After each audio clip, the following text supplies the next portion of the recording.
And then meth is crystal methamphetamine. That's pseudoephedrine with some whole other bathtub crap. It's basically household chemicals, basically. It's just chemicals like cooked together type shit? Yeah. It's volatile. You blow yourself up cooking the shit. Straight up. You got no, you like, what? What you mean? Boy, I wish I was bullshit. I've lost a couple partners, man. Yeah, good. You can't just put it on the stove and cook it like crack and you'd be all right. No, nigga, you mess around cook some meth the wrong way. That's your last cook. So last month with the recipe, boy. Yeah. Because you got to break it down. I don't know the recipe. You know what I'm saying? But all I know is if you don't know what you're doing, you will kill yourself. Fair enough. You ain't gonna feel shit. But It's just that's gonna be the last time you feel, huh? you gonna be to the moon. Whew. Whew. All right. This is episode. Whew. You know I be struggling to breathe. Yeah. You know I be. I know, man. I really wish you could do something about that, man. I'm gonna go to a breathing doctor. You need to, bro. I'm gonna go to a breathing. You're too young to be having that. You know what I mean? Every time. I know. It's actually an issue because I'll just be sitting and I'm like struggling to get a deep breath. I know because until you told me, I was like, damn, I was doing something. Like, something didn't seem right. Everybody will ask me, what's wrong? Did I do something? Like, nah, man, I'm just trying to breathe out here. Right. You really have a respiratory problem. I know. You're young. You need to get that taken care of before you get to be wires, and it might be the last. Real. That's why I took care of the wisdom teeth stuff because I was like, I got. How's that going there? Wisdom tooth is bullshit. Wisdom tooth is bullshit, bro. I got all mine yanked out at once, so I got this. So trust me, I know. Yeah, no punk. I was out here shivering. You remember that shit, man? I was shivering. I've never felt so vulnerable. I feel so bad for you, man. I've never felt so vulnerable, man. Them pain meds were out that nigga. Oh my gosh, man! I'm not a pill dude either. No. I took that whole script. Trust and believe me, boy. I was downstairs before I came upstairs and started shaking on the couch. I was just downstairs like, oh my god. I was under the blankets with my ski jacket on, and still shivering. Yeah, it's nerves, it's open nerves in your mouth. You know what I'm saying? Yeah, boy.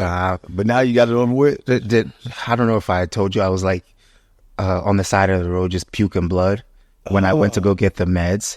Damn, yeah, that's how it's gonna be. Bro. Yeah. I was walking back from Walgreens, and I just stopped and just started puking because they tell you don't do any physical activity right in that span.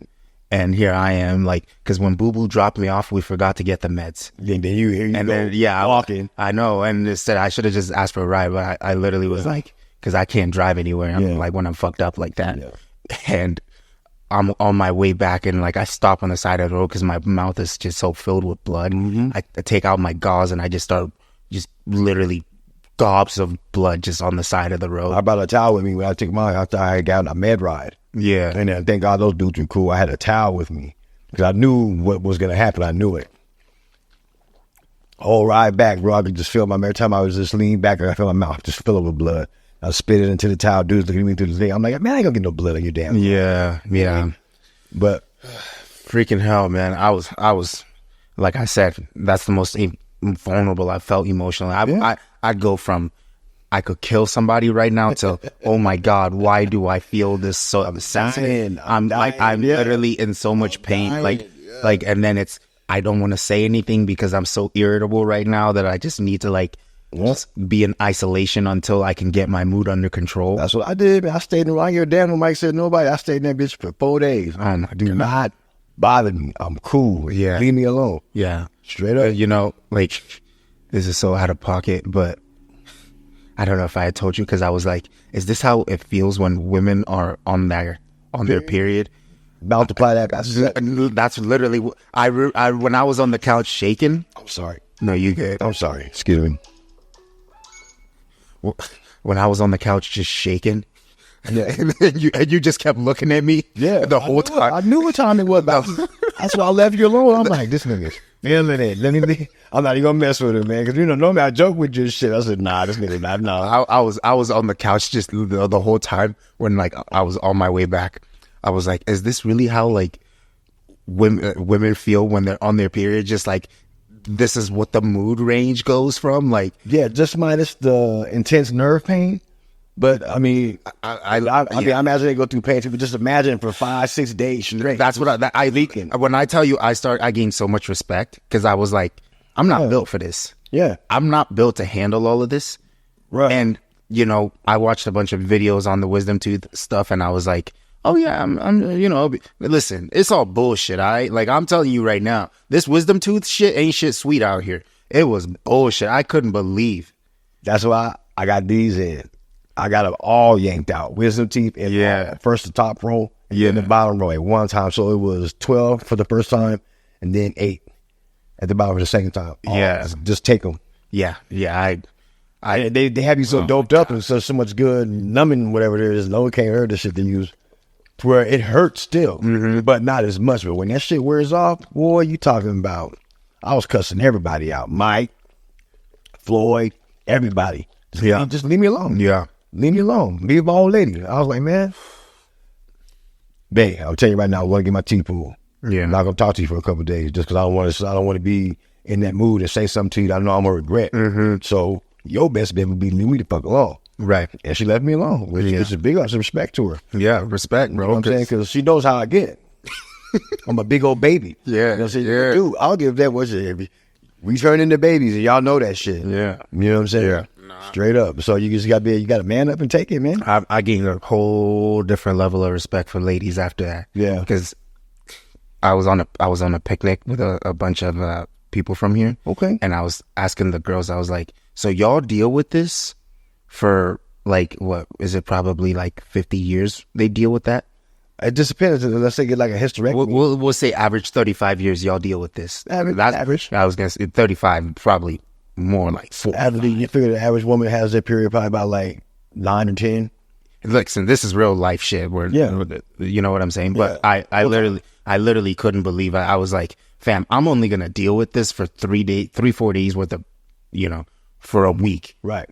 But it's something, it's like a one-time thing, though. Right. So a woman has her menstrual cycle 1, 2, maybe 3 times a month until they're when they're preteen to when they're grown.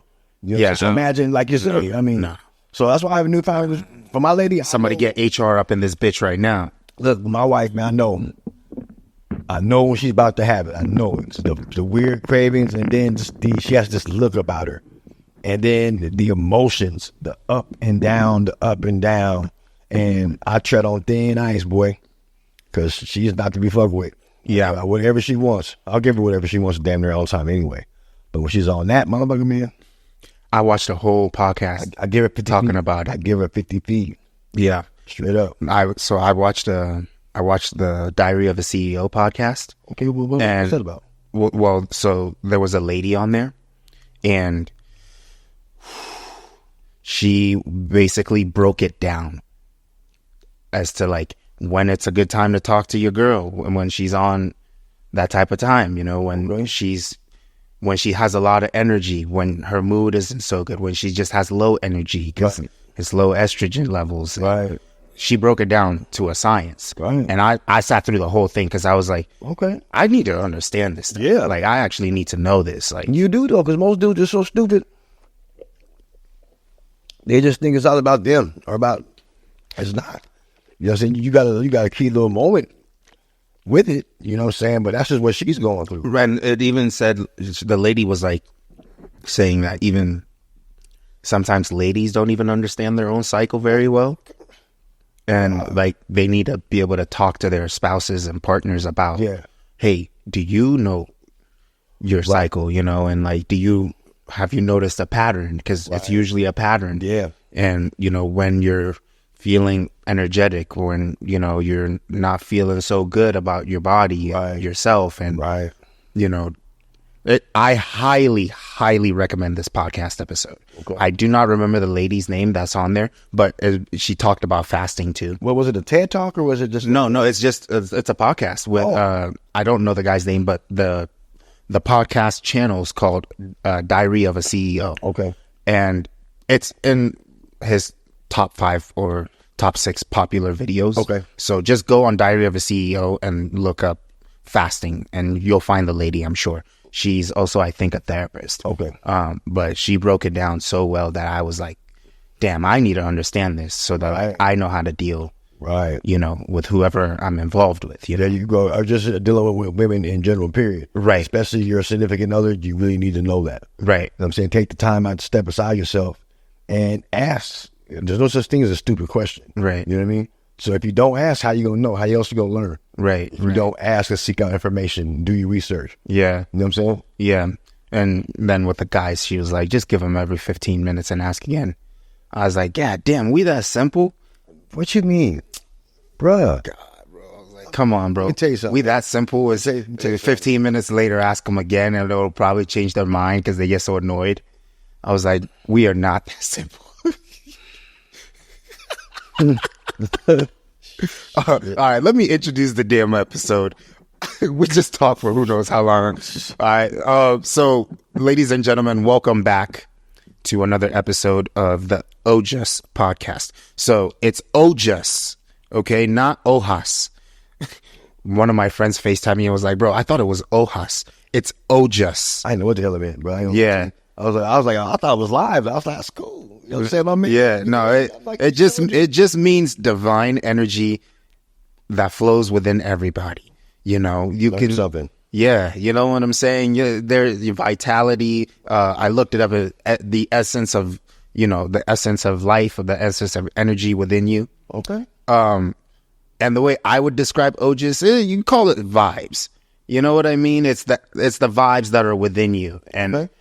you know, your ability to affect somebody, to change change like the energy in the room, the mood of the room when you walk into it just by being yourself. All right. You know, the ability to pull someone to you. That's Ojas basically. And that's where, you know, I used to call it forceful positivity. So basically, let's say someone's very standoffish. Mm-hmm. You know, you just go up to them and you're able to just naturally break down some of those walls. Right. You know, even people who seem unapproachable, or they're very guarded. Right. You know, and obviously not everybody's going to be able to get to the same person the same way, Right. but you know, each person has a special quality about them that, you know, it brings out different sides of people. Shit, all you gotta do is just talk to somebody, man. Right. That person, 9 times out of 10, that person's gonna let you know, A, how they feeling, or B, if they want to be talked to, or if not. Some people are just shy, some people are introverts, extroverts, whichever one. You know what I'm saying? But I'm a firm believer in just talk to somebody. Period. That's all you can do. Yeah. So, whew, that's the best exhale I've had all day. Oh my goodness, that's Shout out all. to my uncle. That was nice. So yeah, welcome to episode 6. Thank you for joining us. This is my friend, my barber, and a dear human being to me. His name is Gilbert. He was one of the sober house managers, and you know, also a confidant for me, a cool head to talk to when I'm feeling hot about things. You know, when I get in one of my moods, he is always one of the people I like to go to and talk to and bounce ideas off of. And I'm super grateful to have him here. We haven't spoken in a while, so I'm honored, man. I'm excited to have him on and to just chat about life, you know. I've been waiting on this moment for a minute, brother. And we've been trying to set it up, and then it falls through, but everything happens in the right time. Yes, timing is everything in life. Be patient, man. And so Patient. I'm super excited right now. You're doing peer coaching, right? Yes, I'm trying to be state certified as a peer coach. So what does that look like when you're a certified state peer coach? Basically, you're like you said earlier, you're like a confidant, and you're a friend, not a friend, but you're a go-between from life's choices and decisions you make, being a addict, user of anything that's a substance, whether it be alcohol, drugs, gambling, whatever it is that you do to to an abundance to where it's addictive. You know what I mean? To where anything that'll just drag you under, period. And it can be a multitude of things. So my job as a peer coach is to help a person navigate to start adulting again. You know what I'm saying? To start being a positive member of their community, to be a better husband, father, friend, whatever. Just basically help you and guide you and give you the resources you need to better yourself. You know what I'm saying? That's basically it. Not a counselor, not a therapist, nothing like that. Just basically, not even you. I want to say friend, but you're not a friend because you can't cross that boundary. You know what I'm saying? Because if you get emotionally attached to a person, you're going to anyway, really. But if you put yourself in that label, then you're going to lose sight of being the one to tell a person, hey, tighten your shit up. You know you're tripping. Tighten up. You can't placate people. I mean, you can't enable them either. You know what I'm saying? That's a big thing about friends, family, anybody that's dealing with any type of addiction, what we call it. You know what I'm saying? So, yeah. So, what's the process like? What do you have to do to become a peer coach? You basically have to be car certified through the state. You know what I'm saying? And you have to do so many credit hours in ethics, essential being. Basically, you just there's a lot of training, there's a lot of class, you can do it online, you can do it in person, but they prefer you to do it in person so you actually get the classroom the feeling of it. You basically learn how to talk to people. You learn how to use different wordings, learn how to put people's problems into words. You got to learn how to talk to people. You got to learn how to be ethically correct when it comes to you coaching somebody, like a football coach or a basketball coach. You know what I'm saying? You have to go through the training and schooling first before you can even be in that position, because you're in a position of trust. You know what I'm saying? There's HIPAA guidelines, you know what I'm saying, to where it's like patient, the doctor privilege, lawyer privilege, stuff like that. So anything we talk about, if I was your peer coach, I can get in trouble if I conversate about anything that we talk about. It's confidential. It's confidentiality. Okay. You know what I'm saying? Because you're dealing with somebody's life. You know what I'm saying? So, and you're learning about a person, like, it's not even like a therapist or nothing like that. You know what I'm saying? You're basically a confidant, a guide. You know what I'm saying? You're like a chaperone to help a person navigate through life and navigate through being sober, not being on any type of addiction or anything like that. And I say addiction, I mean addiction, so it can be, you don't want to label it like okay, you're a drug user, you're an alcoholic, stuff like that, because when you label somebody, that makes they already feel like shit. So when you throw labels on them, then they're like, oh, okay, I know, So I try not to do that. I see. It's just me learning how to be a better person myself, to better equip myself mentally and physically to help somebody. That's basically all that. Basically what it is. It's just helping you manage your character defects, get a check on your stuff so you don't bring your personal problems into trying to help somebody. So that's basically about it. It's just helping people navigate, getting back on their feet, and holding them accountable for their actions, and just being a shoulder to lean on, a shoulder to cry on, somebody to talk to, but checking you on your shit. Basically just hoping you hold yourself accountable until you can really get on your own and do the shit on your own. You know what I mean? Yeah. So what made you want to be a peer? What is it, a peer coach? Yeah, peer coach. I've always been a nurturing person anyway throughout my life, regardless of my addictions, regardless of my drug use, my alcohol use. Just from being in the military from just a young age, man. I've just always wanted to be there for somebody. I've always wanted to be helpful. You know what I'm saying? I'm not really a selfish person, nothing like that. I don't have those type of qualities. But I just always wanted to be nurturing, man. But sober doing it. You know what I mean? You really can't do that being addicted to anything because your mind's so diluted. You think you're one way, but you're not really. So, yeah, I've always been that way, man. I'm a mama's boy. So my mom was raised by a single mom. So I've always been that way. Yeah, pretty much. So, just to get a little bit of background information on you real quick. So you were in the military. Yes, I was in the United States Army. I was a medic. Damn. Joined in 1992, got out in 1998. Haiti, Bosnia. Had a good military career, but I was an alcoholic, drug addict. So, Yeah, like in the military? yeah, mostly alcohol in the military. You know, so I started doing drugs later on in my life. As far as like the last 2 years in my military service, I started just getting into crystal meth a whole lot. In the military? Oh yeah, I mean meth's been around for eons, bro. It just didn't start getting popular until like the late 90s, early 2000s. Yeah, because it was cheap, but it wasn't as expensive as cocaine. You know what I'm saying? That's basically about it. Yeah. So, what made you go to? You said it was Meth. What made you go to meth? Like in the military? But how did? If you wouldn't mind, like, what was the events, or just kind of like how did you start doing it? Oh man, it's like basically like gateway drugs, bro. So of course, younger, start smoking weed. Just didn't smoke weed as much. Started doing cocaine pretty heavy in the military, so I had the money to get it.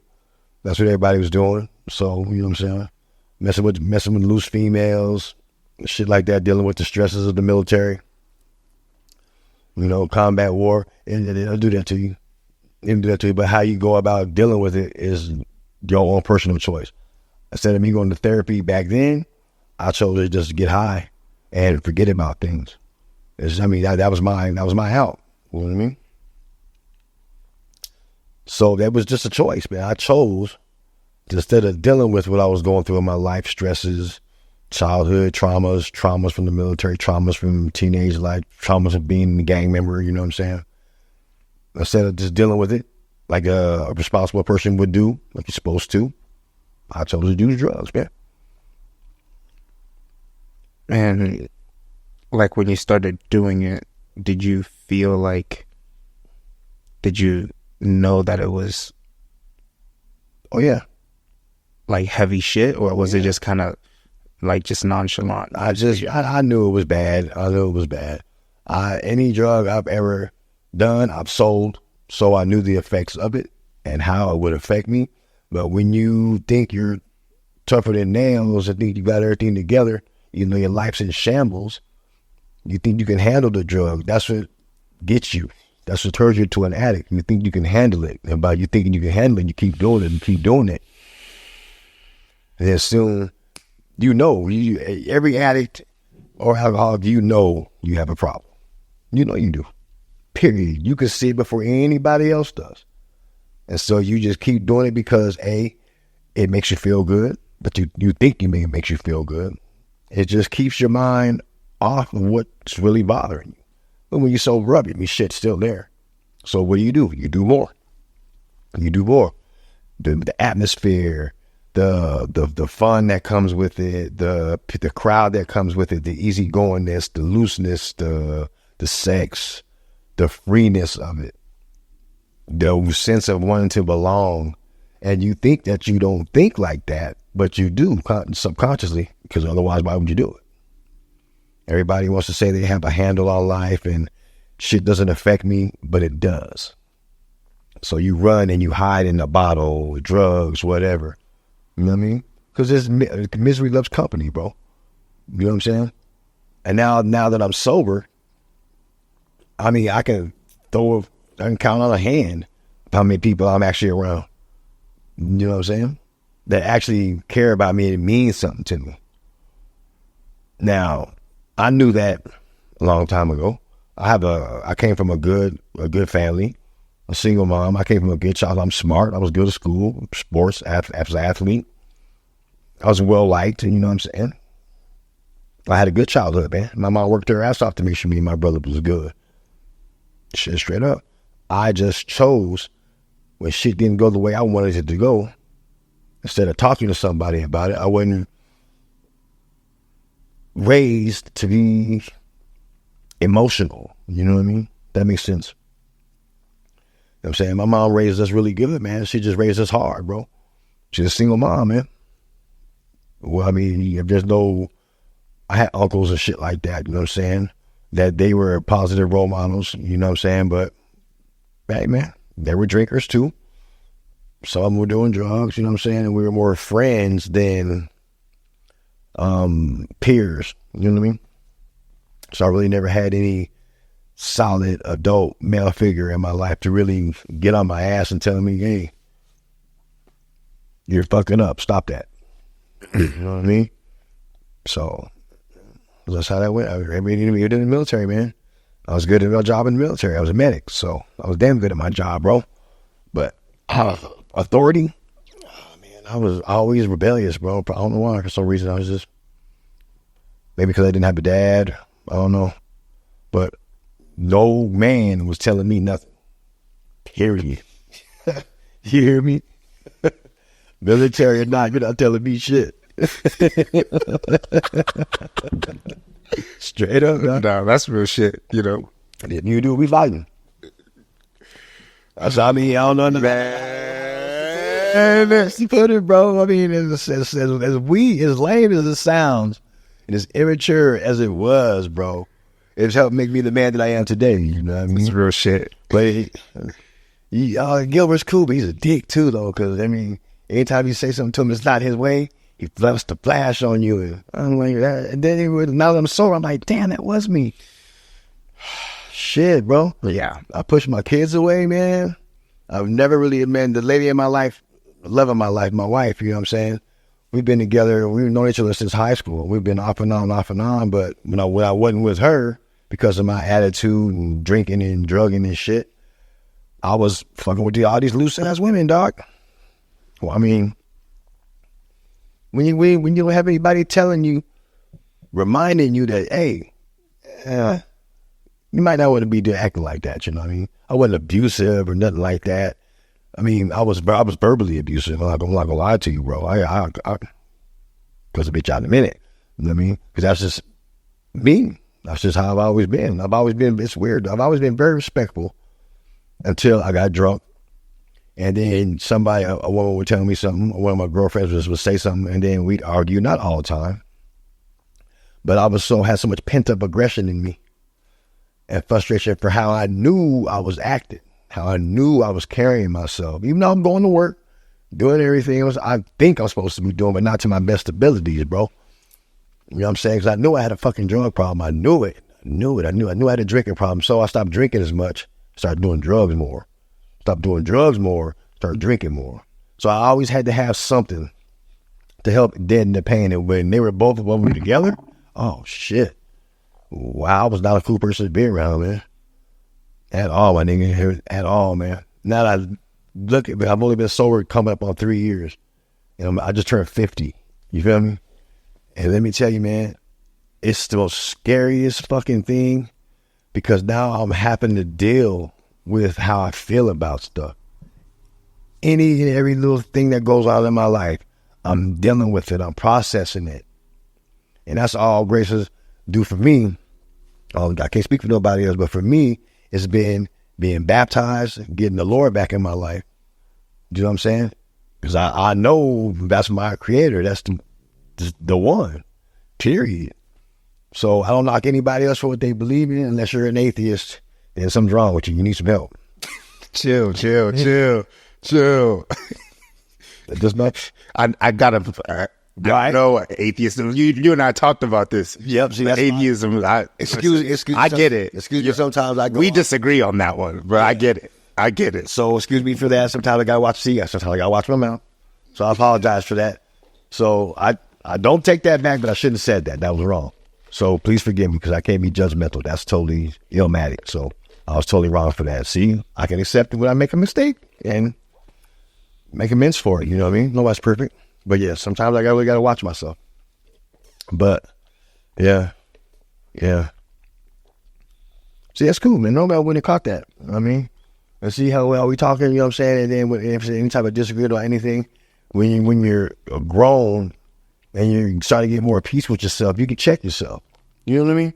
And not be no big ass problem. You know what I'm saying?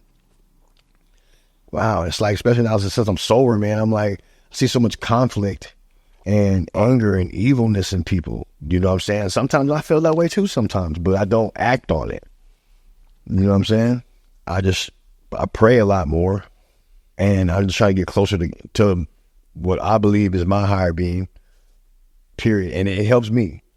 So whatever helps anybody whatever helps you get through life and find your peace and your comfort, as long as you're not harming anybody or harming yourself, I say go for it, man. You know? Yeah. So when you started using, when you first started, was it just because, it was just chill, you just want to get high? I was a very angry individual growing up. I was a very angry man. Angry teenager, always fighting. Just angry, brother. I mean, I really couldn't really put my finger on it, man. I think it all really stems from my father leaving my mom to go raise another family. You know what I'm saying? That, to my inner core, fucked with me. My mom's never said anything bad about my real dad. Never one thing. He paid his child support straight up. But both me and my brother until we were 18. I didn't meet my real dad until I was 30 years old. You know what I'm saying? And that was terrible. So I see why my mom didn't want us to be raised around him and shit, because how he is when I first met him, that's how I was growing up. Womanizer. You know what I'm saying? Hothead. Violent. Wanted to fight all the time. But in the same breath, I'm a nice guy. You know what I'm saying? I'm not a bully. I wouldn't pick no fights or nothing like that. So I figured the best thing for me to do is, first it was smoking weed. I'm like, this ain't doing it. Then I started drinking. This ain't doing it. So I started selling drugs. And, I grew up with some old school players, and they're like, the best way for you to know how to sell a drug is to know what the drug does to you. That's why I've never sold heroin, fentanyl, none of that shit. Just weed, crack, and meth. I said, those are my things. I graduated from weed, alcohol, cocaine, crack, meth. In that order. I see. You know what I'm saying? Yeah. And so what's the crack is cocaine, right? But it's smoked. It's smoked, yes. Right. It's cut with baking soda, yes, and water. And you get a quicker and better high. It's quicker. Okay. It's a lot more easier to just... Because it's smoked, right? Smoked, yeah. Right.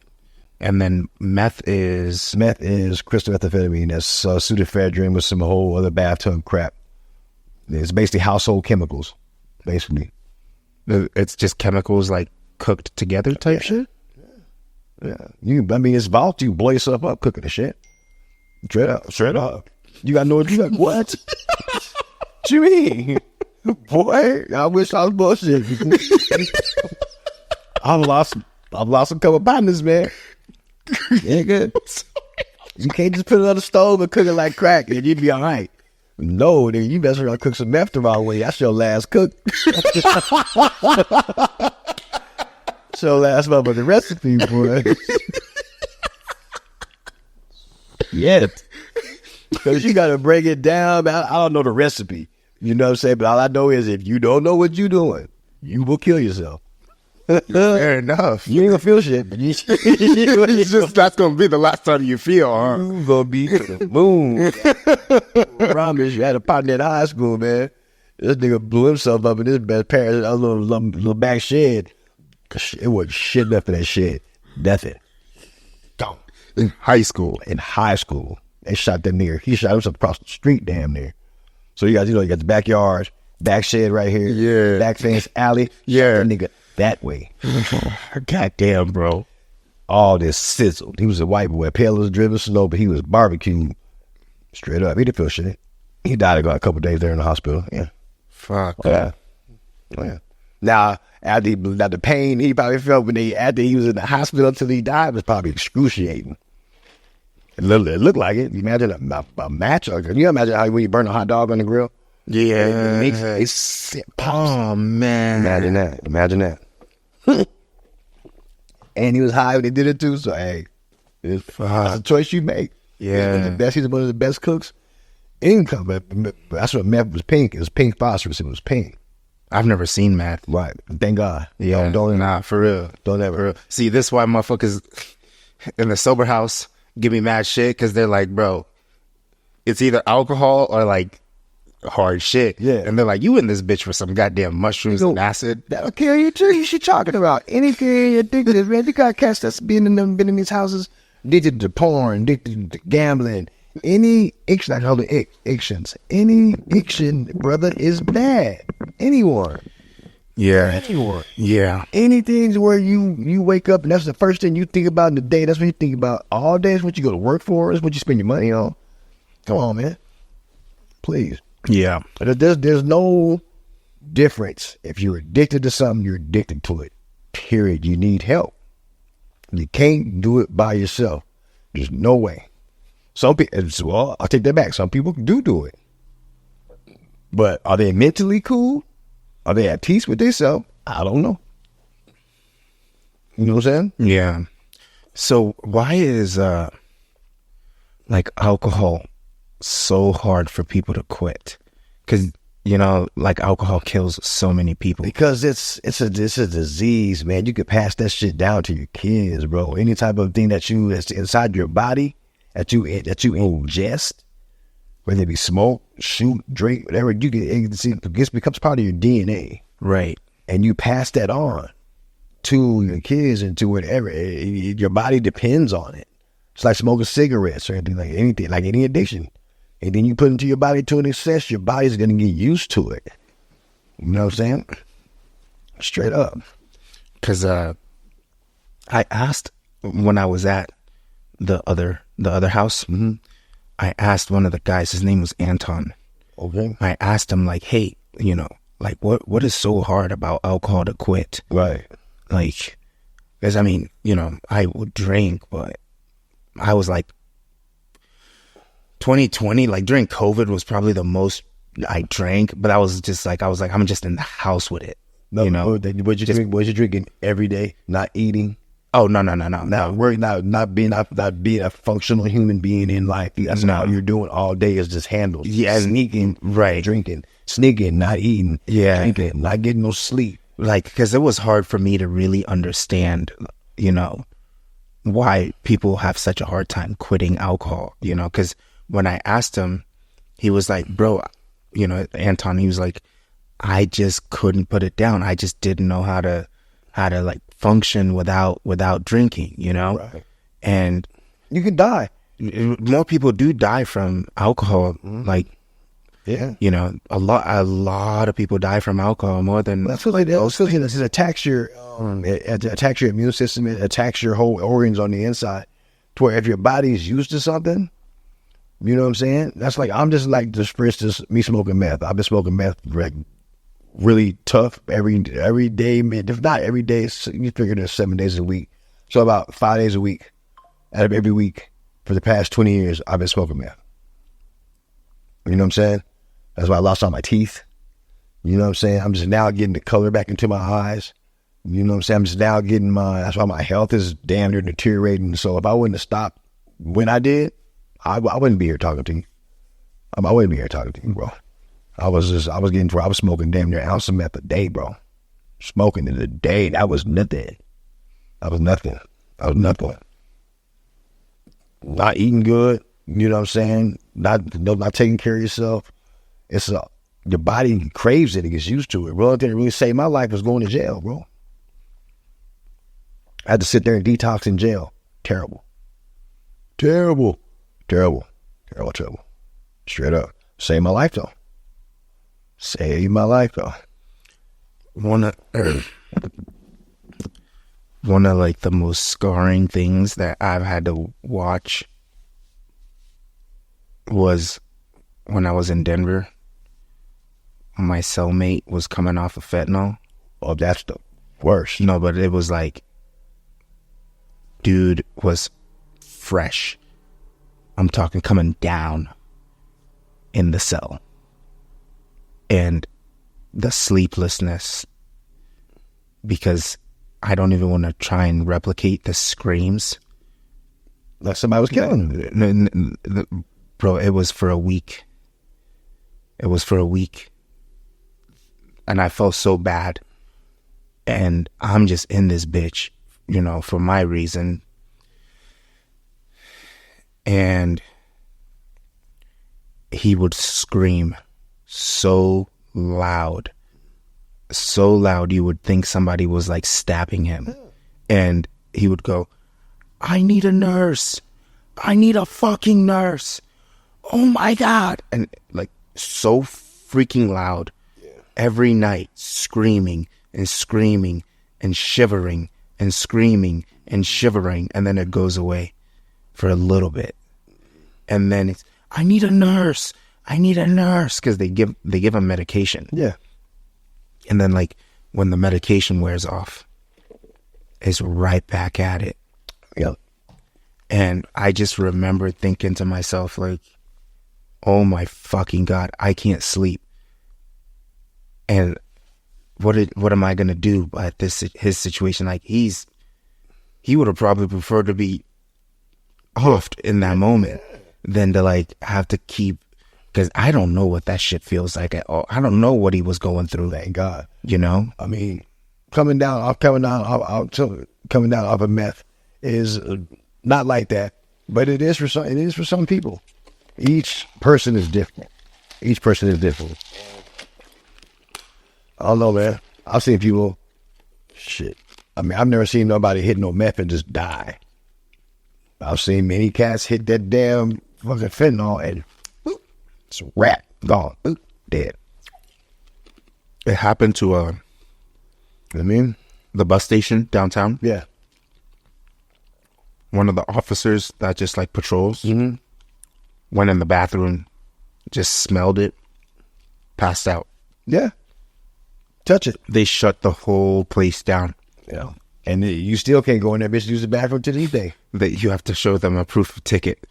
Right. And then one of the officers will let you in. Yeah. Oh, okay. He literally just smelled it and dropped. He just dropped. That jug is no punk.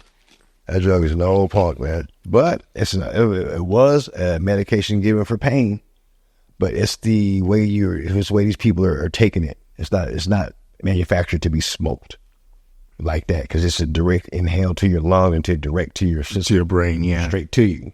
You know what I'm saying? Yeah. So it's like anytime you eat, it's just weird. Like it's anything to an excess, man. Well, but you would think, though, I mean, even though I know meth can eventually kill you, cocaine can kill you, any type of drug you put in your body, you have the chance of taking, it can kill you. So we wonder what a person's mindset is, or how they're feeling about themselves, to know that some shit's going to kill you, and then you fuck with it anyway. You know something? It's the feeling you get when you don't know if it's 50, you roll the dice. Yeah, see, power. I would keep it a buck. That's how it felt when I would do like heavy doses when I would be tripping. You see, I've never done that before, so I don't know. So,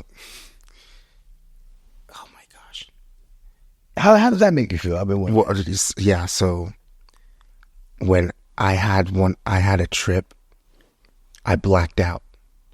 No, I mean, like, you ever been drunk, blackout? Yeah. And you just wake up and you're like, oh, fuck, my head hurts, right? Bro, I crawled from like the front of my room to my bedroom, because like just all the stuff in the basement just was so daunting. And I went and laid on my bed, bro. I blacked out for like an hour and a half, maybe 2. And no bullshit.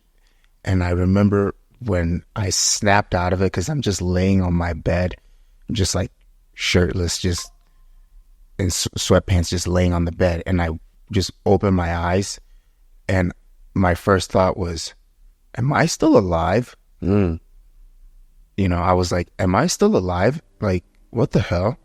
And then I was like, where did the time go? Where did the time go? See, I feel you, because that's like on meth, man. When you're up, sleep deprivation, when you're up for so long, then after human brain is not equipped to be up for more than, like, I would say 48 hours without getting delusional. Yeah, you start hallucinating. Imagine being up for like about a week. Yeah. I used to be upstairs for like 7-8 days in a row, sometimes longer. But then when you would go to sleep, you never knew when you was gonna go to sleep. Right. You could just start nodding off just somewhere. I'm nodded out driving. I passed out and woke up in fucking females' cribs in the bed with bras. Like, who in the fuck is this? Yeah. You know what I'm saying? And then after a while, I remember, oh yeah, we were smoking. Because there was always somebody I've always like known. You know what I'm saying? Yeah. Like about strange, bro. Yeah, It's always been somebody. Oh, but when you wake up and you don't know where the fuck you are, though. Yeah. Like, you're like, where the fuck? And then you see, like, oh, okay, cool, I'm with this.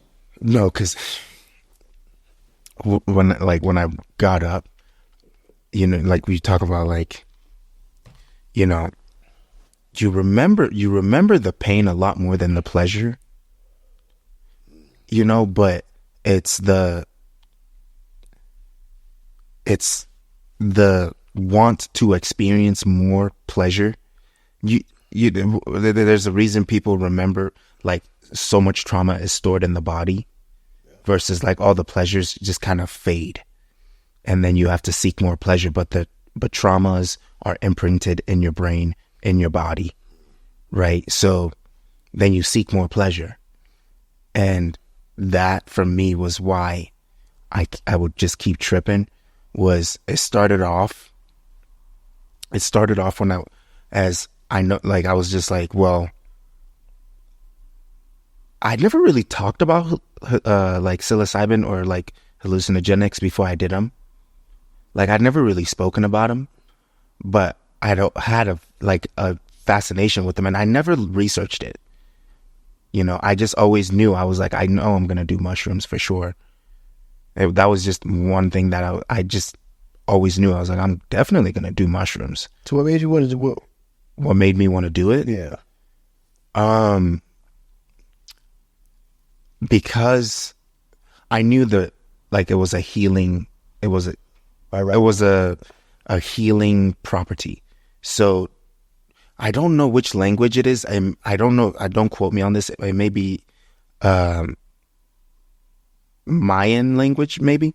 But mushrooms, basically, like in a different tribe, they call it the flesh of the gods.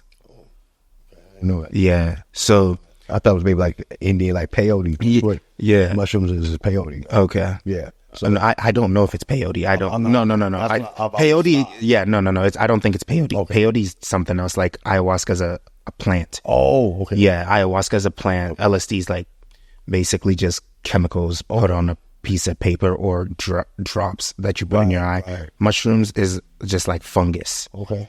So like it's completely different. Okay. But yeah, I always knew that I was gonna do them, you know, and it was one of those things that, like, because I knew that I had a real fascination with it, and I knew that, like, you would hallucinate. I knew that music sounds so fucking good on mushrooms. You hear music completely differently. Shit. Like, you never listen to music the same after. Just the little things in music that, you know, when someone is putting together music, they would notice because they're putting it together. You start to catch it a little bit too. And so I just was like, it was more of like a childish fascination with mushrooms. I never thought I was going to do acid, to be honest. I never thought I was going to ever try acid.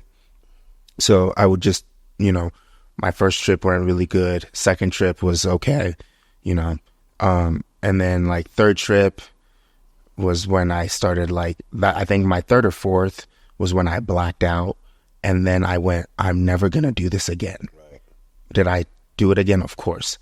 But right in that moment when, you know, you go, oh my fucking God, why does it feel like the weight of the universe just sunk into my body? Of like, hey, you may not be equipped to handle this. Because when you trip that hard, it takes you out of your, when they say an out of body experience, you know, you really don't, you're one, but you feel so much more than that, and you feel like nothing all at the same time. Right. Because like I had a trip that, you know, I just remember thinking it felt like layers, where I'm this little dot in this basement, and then out of this little small universe that I've created down here, you know, I step outside, and then that's another universe, and then boom, we're outside of the planet, and now the planet Earth is just in another bubble. Shit. You know, and it just like, I just remember it went boom, boom, boom, boom, you know, and I was like, fuck. And when I blacked out and like I didn't remember what the fuck just happened the last like 90 to like 2 hours. Yeah. I was just like, holy shit, bro. Like, I may need to cool off on this shit for a while, you know? Damn. Yeah. And I had gotten a bunch of answers, you know. There were a bunch of things that I had let go of, you know, because that was really the thing, was I was like, I want to heal.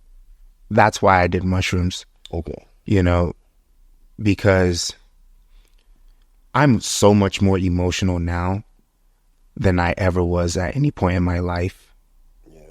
Truth be told. Truth be completely told. I'm the same way, being sober.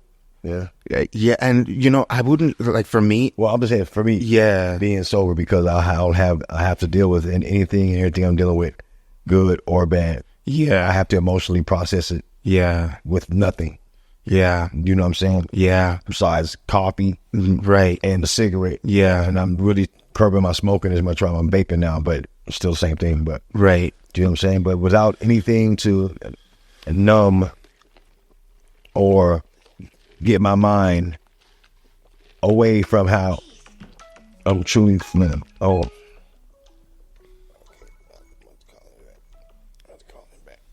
Just text him and tell him we doing the pod. Here, no, let me talk to him. I got it. You got it? Yeah. Yeah, I definitely have noticed, like, I'm just so much more emotional now. And I don't really, well, if I'm looking at it objectively, I definitely think it has something to do with how much I was tripping, and just how much, like, hallucinogenics I would just take all the time, that my emotions like would just go through waves, bro. Whether it's like extreme happiness, extreme sadness and disappointment in myself, and then feeling lost, feeling, you know, truth be told, feeling like I don't know if I know myself as well as I thought I knew myself. And then I'm going to be honest, I'll tell you this, because I don't think you and I have ever talked about this. So one of the reasons that, because I hid a lot during this time, was I didn't really understand why we had so many races. So we have different races of people? Yes. Like, why we had so many different kinds of people. And I would think about, you know, the fact that, you know, and this was during the time, like, when that whole George Floyd thing had happened, and then, like, other people getting shot and shit. And I would just be in my basement, just so curious as to, you know, and I would be in the mirror and look at myself, and I'm like, fuck. Like, I'm not African American, bro. I'm African. Yeah, you're from... Yeah. So you're, Yeah, you know, and I would just be like, is there a God? And if God is real and he created all of this, and I would be like, okay, why would he make so many different races of people? And then if he's supposed to be all-knowing, he knows that all these different problems are arising just from people looking different from each other, and then being unfamiliar because they look different from each other. And, you know, for me personally, I really try to be objective. And here's why. I came from African parents and spent the first 10 years of my life in Africa.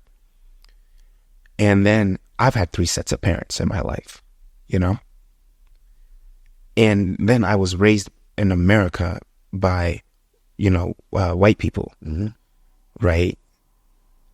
And, you know, like you talk to people and it's, oh, white people are this and white people are that, or it's, you know, black people are this or black people are that. And I'm like, I can't really use that. The way through my life experience, I can't say black people are this and black people are that, or white people are this or white people are that, because I have benefited from both equally. If my African parents don't give me life, my adopted parents don't come to get me and bring me here, and now I'm sitting on this couch with you. You know what I mean? So I definitely understand the scars that like seem to be passed down genetically in different parts, and like speaking with different people about this, where it's, and because one, I didn't grow up in an environment where things are so volatile, like just to your face, it's just volatile. Right? Because like in jail, you talk to like, you know, a bunch of the brothers in there, you talk to them about their experiences, and I look at my experience and I'm like, bro, you're not in their league of like what they've dealt with growing up, you know, because I thought that like, I thought that I was like, I had experienced a lot already until I moved out. And then I realized just how much I had been shielded truthfully. And, you know, when I'm with my friends that are white, they know me, right? If there's two black people in the group, me and my friend Maru or something, and the rest, you know, I have some Muslim friends they're pure Muslims, you know, like, or like Arabic, I should say Arabic. Let me rephrase that. Right. So our group will have like Mexicans, black people, Arabic people, and white people all in the group. Right. But obviously we're going to, like the black kids are going to stand out more, but we're all laughing together. We're all joking together.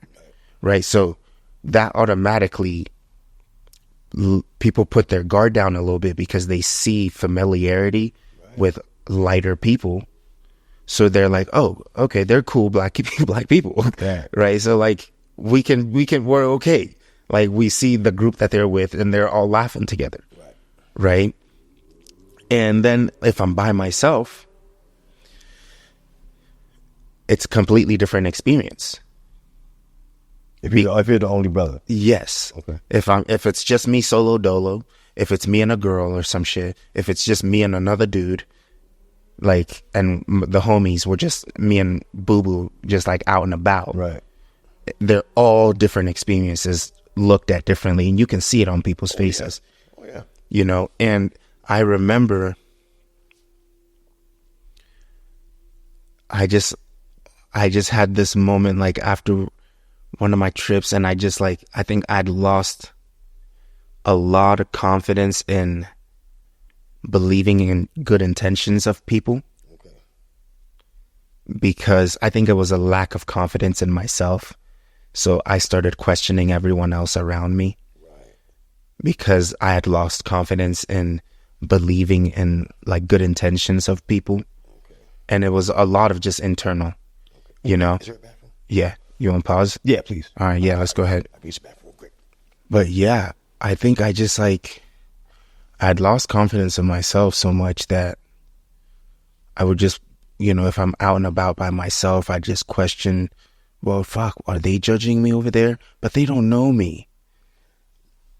And then I would just do an internal monologue with myself and dialogue of just like, fuck, are they looking at me? Like, are they thinking I'm one way, but they don't really know who I am? Would this be from everybody, or just like your peers, or the people you would be hanging around, or their parents, or people? I think just like people in general, just people in general. And like, you know, that's why I really struggled to like go out very often, unless it was like to the parks, right, where I can just be inconspicuous because I'm just another nigga in the park. Wow.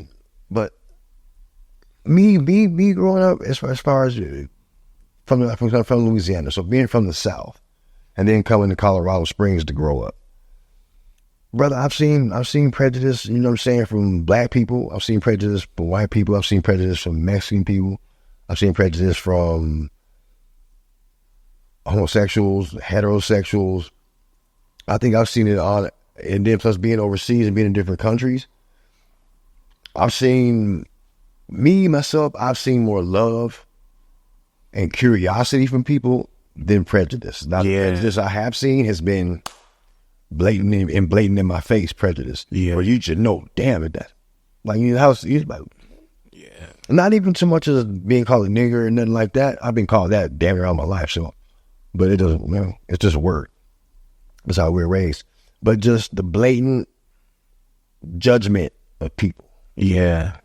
That used to really bother me sometimes, especially when I was younger. It used to bother me because I've always liked white women. Even though my first wife is black and Japanese, both my first kids are not interracial. You know what I'm saying? Yeah. They're from a black woman and a Mexican woman. And then you had a Japanese girl too? No, my first wife, Naisha, she was black and Japanese. Black and Japanese? Yeah, she was black and Japanese. I see. So yeah. My first son, Michael, his mom was Spanish.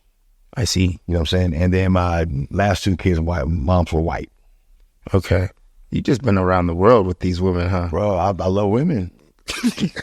Yeah, that's a military men. No, y'all got real shit, though. That's just me. Period. Even before I joined the military, I've always loved women. I'm telling you, you know who else I'm talking about when I say the military boys? Yeah. Y'all gotta chill because you guys go haywire over women, bro. Yeah, no, I'm not saying I don't love women, but most y'all don't know how to. Y'all can't help it. No, okay, just no y'all. Let's get that straight. There's no y'all. I've never been ham over no women like that ever in my life. I've always liked women. Yeah, fair enough. So I mean, if I see a lady, most time they was coming at me, I'm fair game. That's fair game. You know what I'm saying? But usually always mainly older women. You know what I'm saying? I never really got into no younger chicks, nothing like that. That's not been my bag.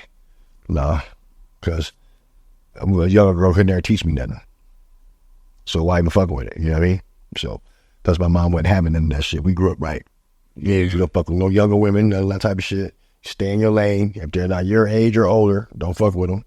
Period. But I was a very sexual person growing up. You know what I'm saying? So I just love ladies, man. You know what I mean? Fair enough. Follow what you want. So I was like a normal, I guess you could say normal heterosexual fucking boy. Yeah. You know what I'm saying? You just get the curiosity, bro. I had my first kid when I was fucking 15, bro. God damn, bro. So there you go. What you mean? There you go, bro. So yeah, man. 15? Yeah. The fuck? Yeah. I'm older son. Yeah. Bro, you tripped. Bro. Shit, hey. No. You don't think about that when you're doing it. I did. I couldn't believe that shit. I was like, hey, I got seduced for my first time. I'm sticking to that story, bro. I got seduced, bro. I wasn't ready for that shit. That's a whole. Then I made a vow after that. I was like, I'm never messing with a girl from the same school as me. That's a whole different. Okay, so she was in the same school as you. Yeah. She wasn't no Rome woman. No. I was like, nah, I'm never met. Yeah, you know, GI dudes do go ham, or like Yeah. females when they do, man. But dudes do, men do. Period. It's just rejection for some dudes. They cannot handle it, Yeah. and they go crazy. Yeah. You know, that's why the jail's filled up. You know what I mean? Yeah. It is what it is. I don't blame no woman for nothing. Anything bad. Bro, it's scary being a woman out here for real. It's just dudes are just It's scary. some women are fucking, don't get it twisted. No, but still, Yeah, but like this shit is crazy for women out here because we were at Grizzly Rose. What's that? It's like you know Cowboys. Yeah. It's like Cowboys but in Denver. Oh, And this guy went up to this girl to say what's up. Girl said nah. He threw his drink, punched the wall. I said, fam, it ain't that deep. Like in his mind, he just got ran over by a car. bro, I was like, bro, like there's no way. Like, you know how many women, Thursday night is women's night. You know how many women are in here. You probably won't see this girl again. You could move 3 minutes over and you'll be just fine.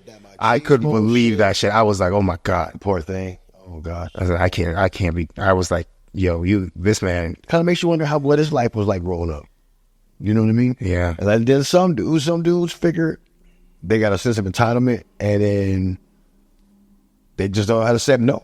Yeah, fair enough. Like a badass little 3-year-old kid. You tell them you can't have no damn ice cream. Yeah. And they spaz out. Yeah. That's the mentality a lot of cats have, man. Shit, bro. The only thing I can do is pray for them type of cats. Yeah. Jail's full up with them, you know what I mean?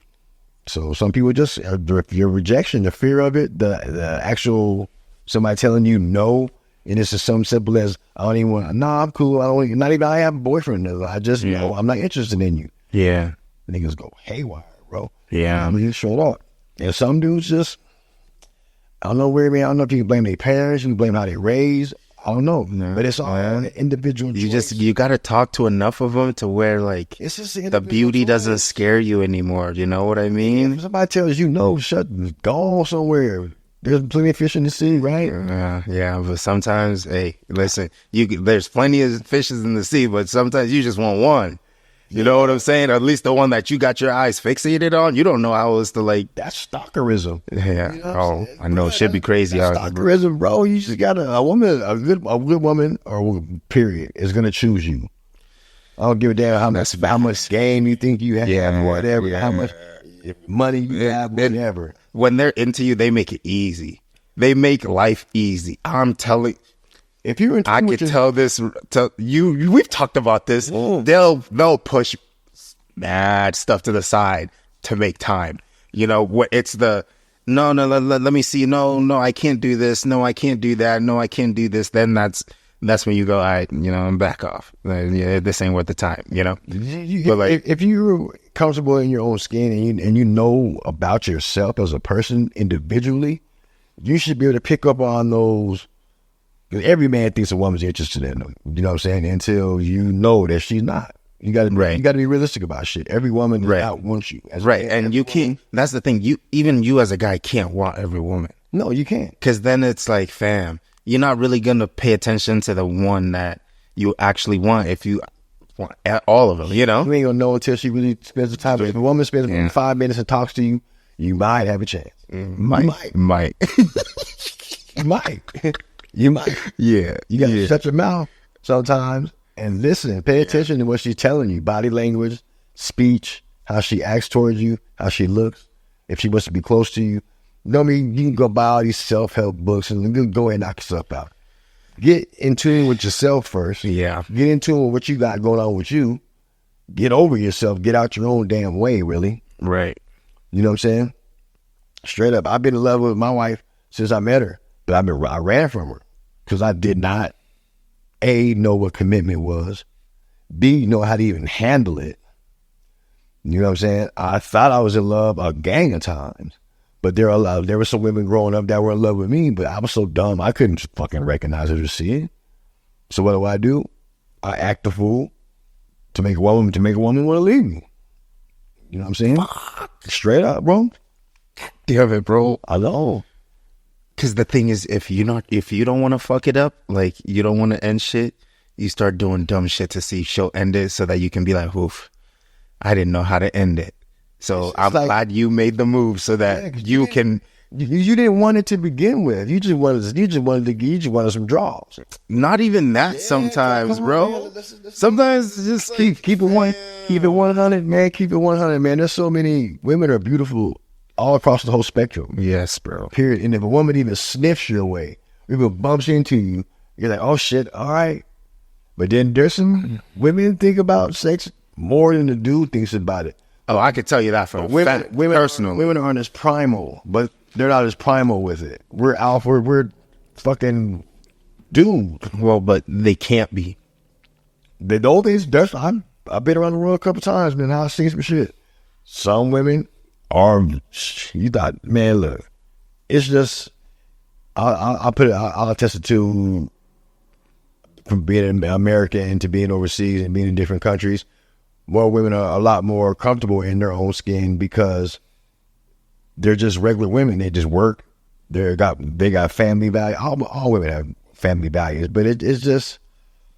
I mean, I really wish I really knew, but I feel it's just that it's how you're raised. It's what you see growing up, because we're humans. We emulate what we see, and then once you get older and you learn more about yourself, about life, about the things and comings and goings of the world, you start to formulate an opinion of yourself and how you think of yourself. And some women think what they got, and to get what they want, some do the same thing. It's called using your advantages. And it's called using what you have. Yeah. What you think you have. Men and women are naturally attracted to each other, period, anyway. Period. Yeah. But every man wants that fine dime piece, bam, bam, bam, all that. But you got that in front of you anyway. She can be overweight, she can be short, she can be a midget, she can be tall, she can be missing a limb. Yeah. Still a woman. Yeah. You know what I'm saying? And the love from a woman is the most beautiful thing. Think about how you feel about your mother. You know what I mean? Straight up. Think about how you feel about your mom, but not in that way. Right. Not with no weird shit. No. But I know what you mean. Every man longs for that. Of course, bro. The fuck? You'd be a fool not to. I don't care if you're homosexual, whatever. Every man, woman, you long to be loved. And however you find it is how you find it, as long as it ain't on no creepy shit. You know what I mean? Yeah. And it's a scary thing to know you're in love and you find it. It's scary. Because you're too busy thinking about ways of not fucking it up instead of just accepting it for what it is. Yeah. Because some people just don't know. Yeah, I'm in a little predicament right now myself. Just let it be what it is, man. I'm in a little predicament right now. You can't overthink it. You can't overthink it because then you're going to start doing stupid shit and then you're going to start acting other than yourself. And then the thing that attracted her to you, you're going to sabotage it. You're going to tarnish it by doing some other shit. Best thing to do is communicate it, man. You have to communicate. Not, why do you like me so much? Oh, I love that shit. But just be like, you dig me, you dig me, right? I dig you, right? Okay.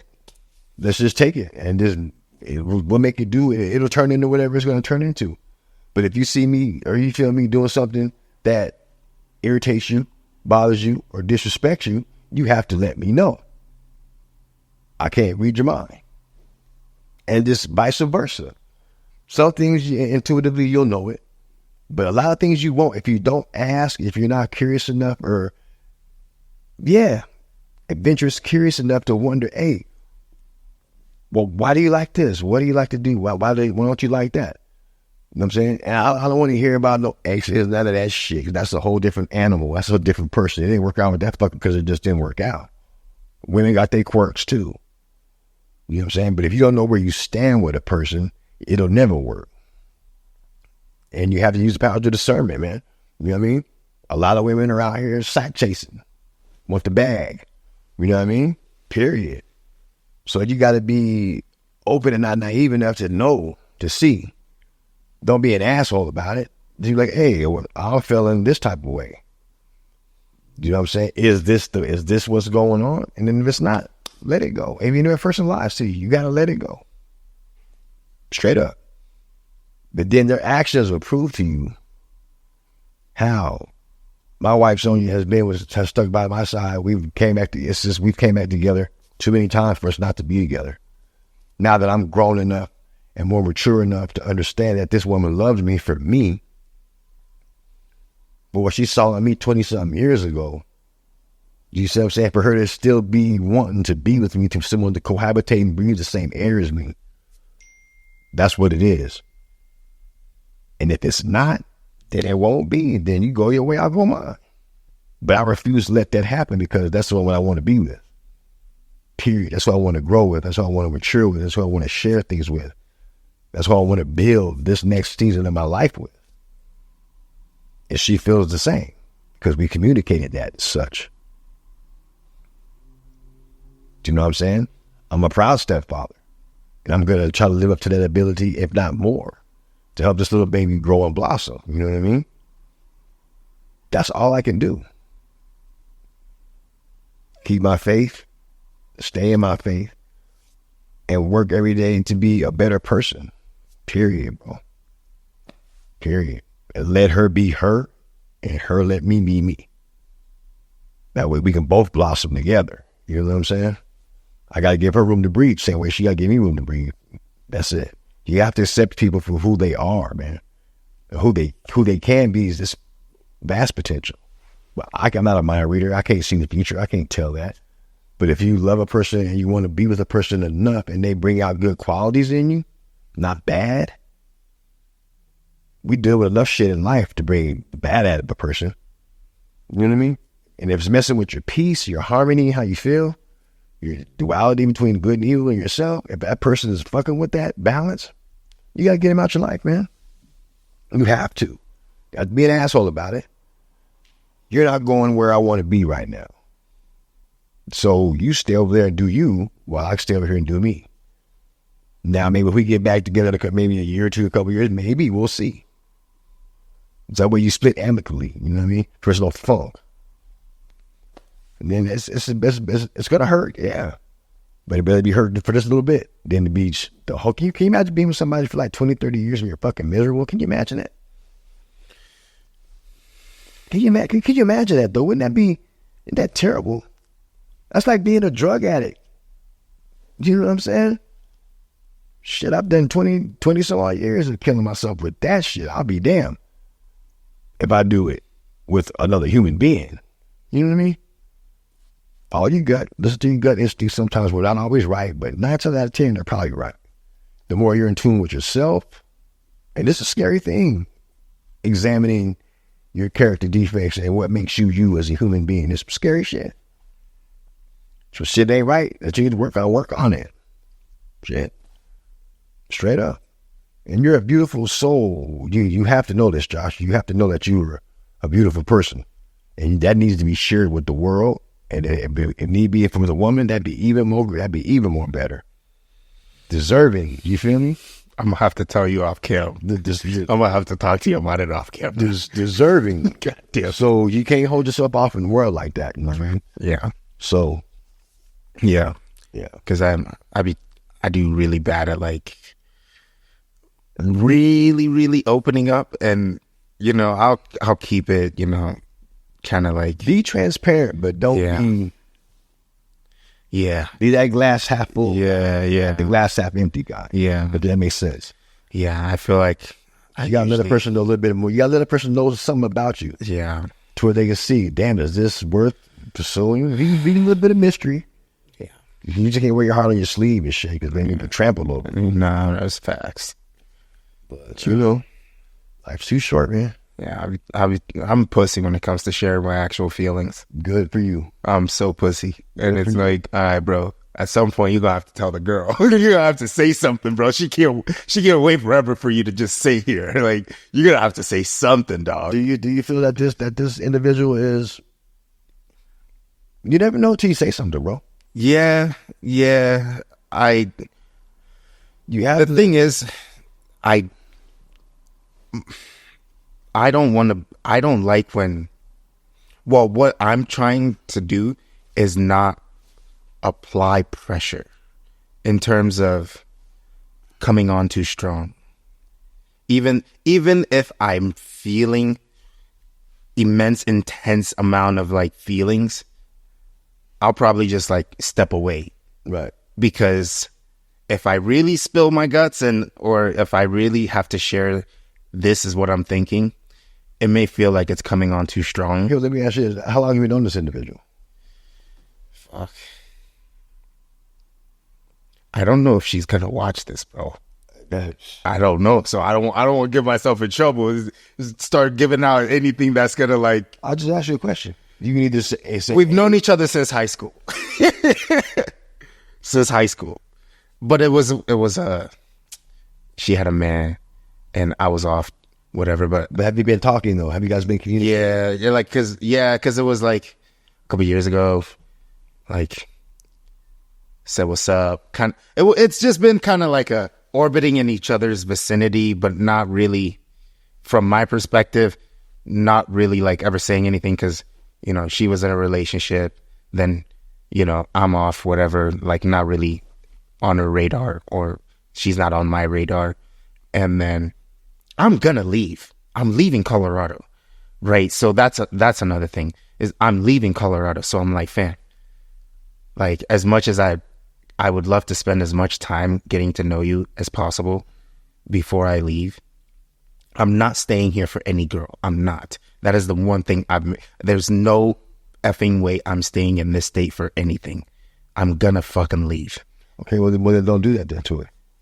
See, that's where I'm at. That's where I'm at, because I'm like, I would love to have like, no, you know, some time and chill with you and shit. But I'm also like, fam, I'm not. But she doesn't want to stay either. She doesn't want to stay in Colorado either, and that's kind of where I'm like, do you want to just vibe until we both part ways? Just enjoy. Why not? Just enjoy yeah, company. Yeah. I'm 24, B. Nigga, enjoy each other's company, man. But women ain't thinking like that at 24, bro. I don't know what they think about at 24. Okay, you know the short one from... Yeah. So, we just homies. If you see this person is just a friend. He doesn't know. You don't even know who. Oh, I'm like, so she just turned 30. Okay. And I FaceTimed her for her birthday. And she was like, things are getting a bit more serious now. With who? No, just like for her in life, because she's 30 now. And I'm like, fuck, why is it that as soon as women turn 30, they just think like shit is over with? So you gotta get your head out of that. Well, that's not the girl that I'm into. But you can't generalize women. Yeah. You cannot do that, because but it's like each one. So many think like that I've communicated with just like on a homie basis. And I'm like, why is it that these girls turn 30 and it's just so much like, oh my God, what is happening? Or, oh my God, shit, is super serious now. I mean, I understand. I guess I understand, but I was like, damn, like girls like get towards 30 and just like shit is just like. Women are emotional from the age of fucking like 5 until whenever. Fuck, bro. And you know, you got to think about too. Women are smart as hell. I know. But they're overthinkers, man. Yeah, I mean, shit. I don't blame them, though. I can only speak around about how the women I've known in my life and what I've seen in my life. Yeah. My 50 years of living. Yeah. You know what I'm saying? Enjoy your youth. Yeah. That's all they want to tell you. Yeah. You know, and I think that's kind of where I'm at. That's why I'm so much like, man, I just want to kick it with this girl as many times as possible. And that's what you do. Because if she's leaving Colorado too, I'm for sure leaving. If it's not by November, it'll be by the end of the year. But I'm dipping. And I don't know when I'm gonna be back. And she wants to leave. So day by day, minute by minute, hour by hour. Yes. Just enjoy and realize anytime you get to spend in her company, time you get to talk to her, even to be around her, you just enjoy that, bro. Don't come. You're gonna get emotionally attached to a person because you spend time with them. So naturally, you're gonna start caring about a person. Don't compound that with the other. Yeah. Yeah. I'll tell you off cam, like, just enjoy it. Yeah. Just yeah. enjoy it. Yeah. I'm trying to, because I'm also like, you know, I'm basically shooting straight with this one. I'm shooting like straight to the point and just kind of just being like, this is what it is. This is what I'm thinking. You know, I'm not trying to, I'm just going to tell you what I'm thinking. If you're about it, we can run it for the summer. We can run it. We could do it up for the summer. If not, try that. Then I'm still going to be chilling. But I'm not going to sit here and act like I don't want to fucking do something about this. I would be a fool. Right. All right, you want to end it there? Yeah, man. All right, you got a song recommendation? Yes, I recommend. It's an old school jam. It's from a cat called Howard Hewitt. It's called Show Me. Show Me? Ladies, listen to that too. Show Me by Howard Hewitt. Howard Hewitt. It's one of me and my wife's favorite songs, man. It's there, man. Damn. See, I was gonna go with Fields of Gold by Sting because we was listening to it when you was cutting my hair that one time. Yeah. That's what I was thinking on the way here, but now I gotta switch it. Right. I'm gonna go with Ascension by Maxwell. What you doing about swag? Man, listen, don't disrespect me. You know what my music catalog be like. You know what my music information is like. Listen, don't disrespect me when you heard me jamming outside. It's coming back. Yeah. So I'm gonna go with this. I'm gonna go with Ascension by Maxwell. Okay. And you going with Show Me by Howard Hewitt. Howard Hewitt. All right. So I'm gonna put the links to both of those songs in the description below. Yes. I haven't listened to your song, so I don't want to say Ascension is better. Ascension is better. Okay. But that's how it was my era growing up. Okay, I see. 90s. I see. This is 90s R&B. I see. Where real R&B started, where all these cats, Maxwell, all of them got their vibe from. Yeah. Old school 90s. Okay. So y'all built 89. Yeah, y'all built the foundation. Yeah. I see. All right, then I'm not gonna sit here and disrespect. You see his shag purr on the album cover, you gonna be like, damn, this old ass nigga. old. Yeah. All right, we'll leave it there. Thank you for watching. Subscribe to the channel. If not, Subscribe to the channel. This cat is the truth. Listen, well, just subscribe. All right. If not, just keep watching the videos. You're gonna find one you like, and when I feel like I'm ready to upload shit on the Spotify and Apple, I will. Until then, we'll see you next time. We'll probably do another episode. We're gonna do another one. All right. God bless. Much love, Gil. I do. I love you, man. Yeah, I love you, brother. Right on back. Bro. All right, B. Check him. The truth. We gonna leave it there. Bye. One. Yeah, man.